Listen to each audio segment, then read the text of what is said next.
আপনি দেখবেন অসংখ্য যুবকদের দেখবেন বৃহস্পতিবারের শাহ আমানতের মাজারে চলে যায়। ঠিক কিনা কথা বলেন? আপনি অসংখ্য যুবককে দেখবেন বৃহস্পতিবারে জামিয়ার মাঠে চলে যায়।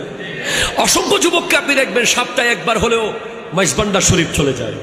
অসংখ্য যুবককে আপনি দেখবেন সপ্তাহে একবার হলেও হযরতে মোহসেনা আউলিয়ার দরবারে চলে যায়। এই যাওয়াটা স্মার্ট আধুনিক যুবক যখন মোবাইল ফোনটা পকেটে ঢুকিয়ে সাইলেন্ট করে মোহসেনা আউলিয়ার মাজারের গেইটে দাঁড়িয়ে দাঁড়িয়ে যখন কিয়াম করে আর মুনাজাত করে, তখন বুঝতে পারি এক একজন ওলি হলো ফিতনার যুগে যুব সমাজের ঈমান রক্ষার বড় বড় কবচ। ঠিক কিনা কথা বলেন? মাজার ভাঙবো না রাখবো?